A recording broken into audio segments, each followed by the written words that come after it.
Thank y'all for tuning back in. It's your boy PBK9's giving you that dog news the way I always do it, fair and unbiased. Some gonna like it, some ain't. Hit the comments up, subscribe to the channel if you haven't subscribed yet. Hit the like button before you get up out of here. Don't forget to hit that like button before you get up out of here. Let's get into it.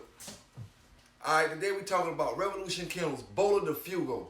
But first, we're going to talk about pre-potent breeding, pre-potent animals in line breeding and inbreeding and scatterbred dogs. Having a pre-potent animal is very important to a lot of dog breeders out there. It's very important because the average dog breeder is trying to produce with traits, as the mama or the daddy, And if you got a pre-potent animal, if you got a pre-potent one, like I said before, whether it's a dam or the sire, if the dam is pre-potent and the sire isn't, then the puppies will take all the traits from the dam. All the traits from the dam, from the top to the bottom. It may be one or two that he take from the sire, but for the most part, the dam dominates if she's the pre-potent one. Two quick things we're going to talk about. How can pre-potency be measured and how can pre-potency be bred? One way to measure the pre-potency in your animal is to note the resemblance of the sire to the puppies. Then you compare that to the resemblance ordinarily found between parents and the offspring. Now when it comes to producing a pre-potent animal, it pretty much goes like this. Breeders can't control a lot of things when it comes to breeding, as far as genes, dominance, and certain things in the dog breeders can't control. But, the homogeneity of a dog, a breeder can control that. He can control that. See, a breeder can control their stock by increasing the homogeneity. Alright, in order to do that, pretty much, you're going to have to inbreed and line breed. Because you can have two dogs scatterbred, and you're not increasing the homogeneity in the dogs by doing that. You know what I'm saying? You're not going to get a pre-potent dog by doing that. Your chances are getting lower and lower by doing that. When you line breed and you inbreed, you're increasing your chances and you're making it higher and higher and higher for you to get that pre-potent animal. That animal that's going to dominate when you breed.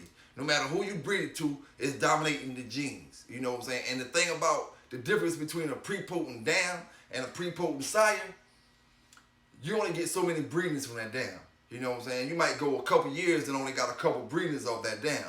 So you only got a couple breedings of dogs that was produced like her. If that's the one you want, you only got a couple breedings of dogs that was produced just like her. Okay, now with the sire, if he's pre-potent, then you can breed him every day. You can breed him once a week, twice a week with different dogs and have, hundreds of dogs by the end of the week, by the end of the year. And, if he's pre-potent, then he's going to produce a lot of dogs exactly like him. A whole lot more than a female can produce on any given day. Alright, so inbreeding and line breeding increases your chances. And, some people have an opinion about this, but inbreeding does not cause mental effects, physical effects, any, defects to the dog. What inbreeding does, is bring out the recessive genes, the ones that just been hiding along, that your dog already had. He might be already had a problem, you just didn't know about it, but an inbreeding gonna bring it to the table to let you know that your dog has red mange in the bloodstream, that your dog has hip dysplasia, or your dog has this, or your dog is whatever the recessive gene is that's being kept under. Inbreeding just brings that to the table. Now we're going to talk about a couple pre-potent studs and pre-potent dam. Alright, first we're going to talk about Al White's Blackjack. Now when it comes to White's Blackjack, he was bred by Mr. Aaron Rose under the guidance of Mr. James Crenshaw. It was said that Mr. Crenshaw was fond of this breeding because he loved to do the rascal back to the Red Boy Honey Bunch stuff. Now Blackjack was an easygoing dog, until it was time to work. He stayed on Albert's yard for a while, then he was sent to Mr. James Crenshaw, where he was campaigned and bred. Blackjack stayed on Mr. White's yard for a while, where he was registered with the ADBA. But then he was sent to Mr. James Crenshaw yard, where he was campaigned and bred. He was later sent to the Deep South to finish his career as a stud dog. It was said that Blackjack had produced many, many great dogs and was considered one of the best breeders of all time. Now, Blackjack was a result of a line breeding, coming down from Rodriguez Champion Gator, who was 63% Jeep, and the female who was line bred pretty much off of Jeep and the Jeep's half brother, Tojo, which was also called Rascal Jr. The total influence of Jeep and Blackjack's 7-generational pedigree is at 38%. The influence of Honey Bunch is 27%. Next, we're talking about Woods Snooty, or Snoopy. Alright, now Snooty was born in 1972 in Mr. Maurice Carver yard. He was a big dog and was known for his readiness and willingness and steadfastness.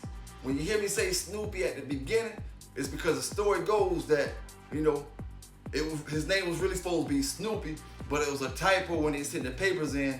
Instead of coming back Snoopy, it came back Snooty. That's the story that goes along with it. But, facts is, there's documents showing that Mr. Woods sent in the papers saying Snooty, spelled with the T-Y at the end. So it was no error, that's just a little rumor that was going around or whatever. There was no error, everything is correct. The dog name is Woods Snooty. Now, it wasn't long after that, 1977, Snooty was sold to Mr. Atlas Brewer down in North Carolina, where he used him as a stud dog. And Snooty produced great athletic dogs, you know what I'm saying? With great conformation and temperament. Woods Snooty is the result of a half-brother and sister mating, line breeding. His sire, Hooten Snake, and his mama, Arts Missy, were both from the same mom, Carver's Miss Spike. The total influence of Tudor's Dabo and Woods Snooty is 37%. And next we're talking about Hollingsworth Dolly. It was said Hollingsworth Dolly is one of the best producing bitches across the world when it comes to pit bulls. Now, Dolly was kept with Mr. Ernest Hollingsworth yard, and she was sold to Victor, shortly before Mr. Ernest died. But before he died, he bred Dolly to Grand Champion Yellow, getting 3 outstanding puppies, one being Mayday. Now, Dolly's dam, Patrick's Lady in Red, and paternal granddam, Browning's Yazoo Reba, are full sisters from Patrick's Rose and Patrick's Champion Tater.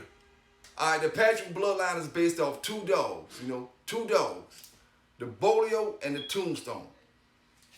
The influence of the Bolo is 34%, and the influence of the Tombstone and Dolly is 20%. Now that we done talked about the prepotency in breeding and trying to get a better, or trying to have the better stud dog to produce just like him, and we then went over some examples of prepotent sires and dams of the past, let's get on to Revolucion Kennels, Bola De Fuego. Bola came from a litter of 3 puppies, and at a young age she showed, she was very active, very crazy puppy, but she showed respect to her siblings. Bola De Fuego is the first breeding off of Bamboo, who is the son of Bam Bam and Tabitha, bred to a daughter of Iron Boy and Bruja. This was a planned breeding by Revolution, considering that Bamboo always passed down good mouth and good hunting style to his offspring.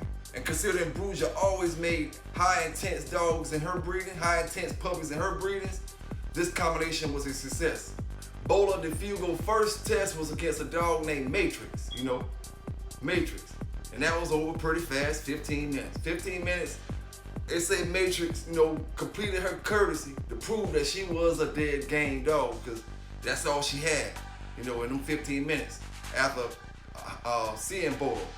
Now, when we move on to number 2 for Bola De Fuego, it was against one of the Southern Kennel breeders in Ecuador, a dog named Bala, a dog named Bala.